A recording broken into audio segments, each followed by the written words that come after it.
Une histoire inspirante. J'étais un roi et j'avais 4 femmes. J'aimais ma 4e épouse plus que toutes les autres. Je lui offrais de magnifiques présents et l'entourais de beaucoup de soins. Je la comblais de tout ce qu'il y avait de meilleur. J'aimais aussi ma 3e épouse. Je la présentais avec fierté au roi voisin, mais j'avais peur qu'elle ne parte un jour avec l'un d'eux. Ma 2e épouse était ma confidente. Chaque fois qu'il y avait un problème, je lui en parlais. Ma 1re épouse était ma compagne la plus loyale. C'est avec elle que j'ai construit mon royaume. Cependant, je ne l'aimais pas suffisamment et ne lui accordais que très peu d'importance. Un jour, je tombais gravement malade. Sur le point de mourir, je me mis à réfléchir. J'ai 4 femmes, mais quand je vais mourir, je serai seul. Je fis appel à ma 4e femme. Je t'ai aimé plus que toutes les autres. Je t'ai donné ce que j'avais de meilleur. Maintenant que je suis en train de mourir, voudrais-tu venir avec moi? Voudrais-tu être ma compagne pour toujours? Tu es fou? Demanda-t-elle avant de s'éloigner sans ajouter un mot. Sa réponse me transperça le cœur comme un couteau aiguisé. Je fis appel à ma 3e épouse. Je t'ai aimé toute ma vie. Maintenant que je suis en train de mourir, es-tu prête à me suivre? Non, répondit-elle. La vie est trop belle. Quand tu seras mort, je vais me remarier.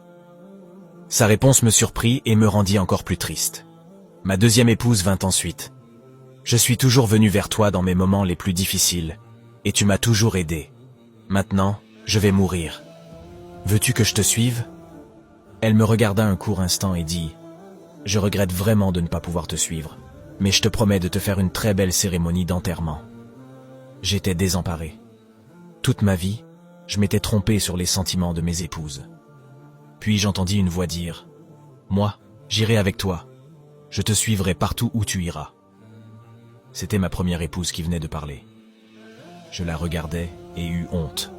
Elle était maigre, malade, résignée. Je lui dis alors « C'est toi que j'aurais dû aimer plus que les autres, lorsque j'en avais encore les moyens. En réalité, chacun de nous a 4 épouses. Notre 4e épouse est notre corps. Quel que soit le soin que nous lui apportons, il nous quittera le jour de notre mort. Notre 3e épouse est notre richesse et notre situation sociale. À notre mort, nous n'emportons rien avec nous. Notre 2e épouse, ce sont nos amis et notre famille. Ils sont d'un grand soutien pour nous. Mais le jour de notre mort, tout ce qu'ils peuvent faire pour nous, c'est organiser nos funérailles. Notre 1re épouse, c'est notre âme, que nous oublions souvent et que nous traitons si mal. Pourtant, elle est la seule qui nous accompagnera en tout lieu. Prenons le temps de la soigner et de l'entretenir pour qu'elle soit belle et saine. Maintenant, c'est le plus grand cadeau que tu puisses offrir au monde. Fais-la briller. Si tu es convaincu, nourris-la par la parole de Dieu. Aime demeurer dans la présence de Dieu par la prière et la louange. Filtre tes pensées et ne laisse pas n'importe quoi y pénétrer. Vis dans l'obéissance à Dieu et sache que tout dans ce monde est vanité. Car la seule chose qui te restera devant Dieu est ton âme. J'ai pensé à ton âme. Toi aussi, pense à ton âme et à d'autres qui ont besoin de ce message. En partageant ce message, beaucoup prendront conscience et tu les aideras à ne pas oublier l'essentiel. Que Dieu nous aide à prendre conscience à temps. Ne passe pas sans t'abonner et écrire Allahu Akbar dans le commentaire.